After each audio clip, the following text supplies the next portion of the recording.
এদিকে রাতে তৃতীয় কোয়ার্টার ফাইনালে মুখোমুখি ইংল্যান্ড নরওয়ে। শক্তিমত্তার পরিসংখ্যানে এগিয়ে থাকলেও সতর্ক থ্রি লায়ন্স। আর ইতিহাস গড়ে প্রথমবার শেষ চারের টিকিট পেতে মরিয়া ভাইকিংস। ইউরোপিয়ান ব্যাটেলে আলাদা করে নজরে আর্লিং হল্যান্ড ও হ্যারি কেইন। যুক্তরাষ্ট্রের মায়ামি স্টেডিয়ামে রাত ৩টায় শুরু হবে দুই তারকার লড়াই। কোয়ার্টার ফাইনালে লড়াইটা হতে পারত ইংল্যান্ড ও ব্রাজিলের মধ্যকার, কিন্তু সেই হিসাব বদলে দিয়েছে নরওয়ে।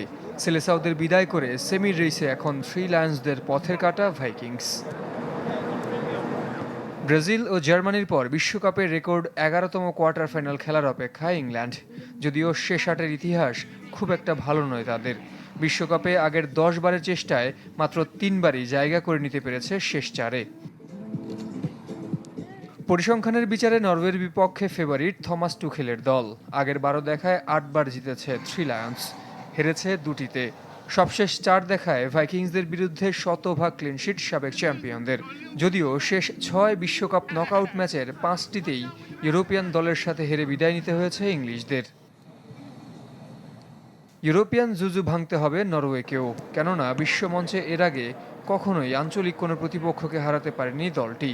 তবে প্রথমবার শেষ আটে নাম তুলে এরই মধ্যে নিজেদের সামর্থ্যের প্রমাণ দিয়েছে ভাইকিংস।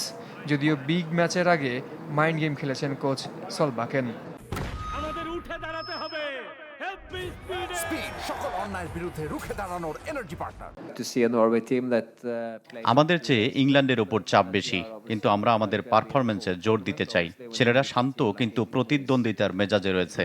আর ম্যাচ শুধু হল্যান্ড বা হ্যারি কেইনের নয়, নরওয়ে বনাম ইংল্যান্ডের। ঘুরে ফিরে অবশ্য আলোচনায় দুই দলের দুই তারকা হ্যারি কেইন ও আর্লিং হল্যান্ড। দুজনই ছুটছেন গোল্ডেন বুটের রেসে।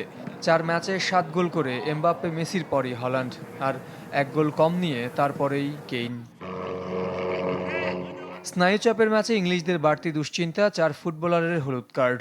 এই ম্যাচে আরেকটি পেলেই সেমিফাইনাল মিস করবেন Jude Bellingham, Declan Rice, Marc Guehi ও নিক ও'রেইলি।